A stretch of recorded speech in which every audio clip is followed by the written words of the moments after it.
Hello, it's me, Dr. Butler. Let me start off by thanking everyone who has been watching my videos. Thank you, thank you, thank you.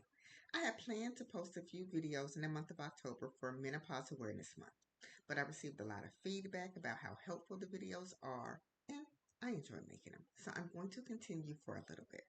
Let me know in the comments or feel free to DM me if there are certain topics you would like for me to cover. Today I will be discussing stretching, especially its benefits during the menopause stages. First, why should everybody have a regular stretching routine?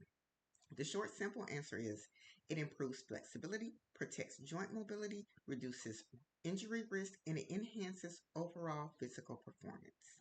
It also supports posture and circulation and it relieves stress. So now let's take a deeper dive into why stretching matters across fitness, health, and daily function activities. So we have over 600 muscles in our bodies that help us move. When we fail to stretch, we increase the risk of injury, develop poor posture, there's a decreased range of motion, and then we experience an increased muscle and tension soreness. And lastly, it leads to mental and physical stress. But why? So glad you asked. A range of motion is defective when we don't stretch. Range of motion is how far a joint can move, which is a crucial aspect to human movement. We usually measure the movement by how far the joint can bend in degrees, or how far the limb can reach. Tight muscles restrict joint mobility, making everyday movement like reaching, bending, or squatting more difficult. Various factors can affect our range of motion, such as muscle length, joint structure, injuries, or conditions. Conditions such as arthritis can limit range of motion due to joint stiffness. Sprains of the ligaments or strains of the tendons can also limit range of motion, with conditions such as tendonitis or bursitis. When we have a limited range of motion, it means our joints and muscles don't move as freely or fully as they should. But why? The restriction of movement is typically due to changes in the joints itself, which includes the bone, cartilage, and fluid, or the surrounding soft tissue, such as the muscle, tendons, and ligaments. Typically, when muscles and joints feel stiff, it's a combination of mechanical, chemical, and structural changes in the body's tissue. Let's start with the joints. They contain a fluid called synovial fluid, which acts as an oil or a lubricant to joint surfaces. This fluid's thickness changes with movements. When we are still, the fluid thickens up like cold molasses, making joints feel stiff. And when we're in motion, they loosen up, which explains the phrase motion is lotion. When we're sedentary, they become stiff, our muscles and our tendons. The longer we sit, the stiffer they become. The stiffer they become, the more uncomfortable you become. When there is swelling and bruising, this means that there is an injury or a micro trauma causing bleeding into the joints or the surrounding tissues. This may be caused by high volume training, strain from repetitive motions such as typing, lifting, kneeling, or improper form when exercising or performing daily activities. When the joints feel tight, it's because the fluid has accumulated in the connective tissue gaps, causing swelling and joint tightness with mild to moderate pain during movement. When you can move a part of your body but the movement is shorter than usual, that's a sign that the area is healing. Fibroblasts and caterpillars form granulate tissues to repair damage. We typically experience this in the morning or when we've been stationary for a while. Then it improves when we move. Now let's figure out what's going on with our soft tissue that's causing the limited range of motion. When we have a limited range of motion, our soft tissue, which includes the muscle, tendons, ligaments, and fascia, they undergo significant physical and chemical changes, and they become shorter, stiffer, and less pliable. These changes keep building on themselves, further restricting mobility and increasing injury risk.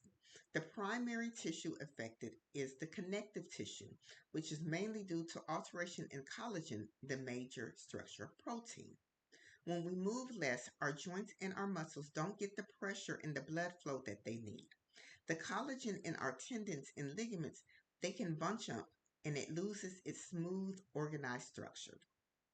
This happens because reduced movement causes a loss of lubrication, which keeps the collagen fibers sliding freely past one another. Then there is a loss of water, which physically causes the fiber to move closer together, forming new bonds that glue them together, making them stiff and hard to move. Next, there's a reduced movement that causes soft tissue to lose sacrament and series, which physically shortens the muscle, which further restricting joint movement. Then atrophy sets in, which simply means the soft tissue is wasting away.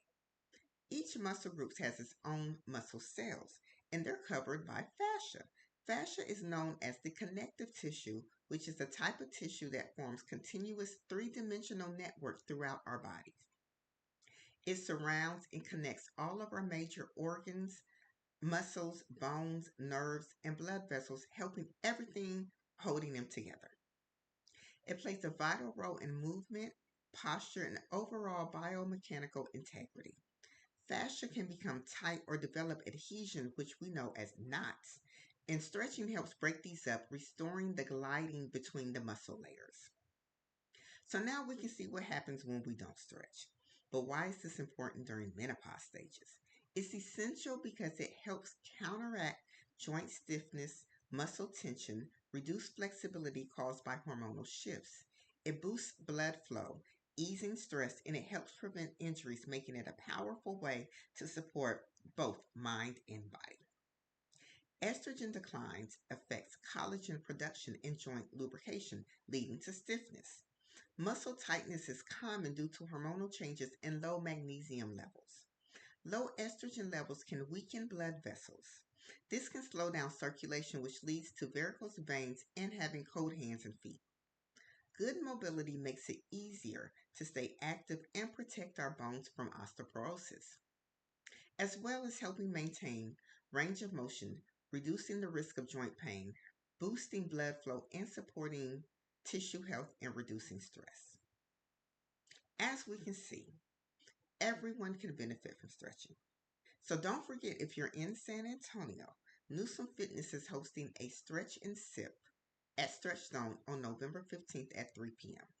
If you're not in the local area, I'll be conducting virtual stretching sessions every Friday this month at 7 a.m. Central Standard Time, except for November 21st. On Black Friday, the time may change. Next week, I'll take a deeper dive into discussing what is going on with our joints during menopause. Until then, take care, and I will see you next week.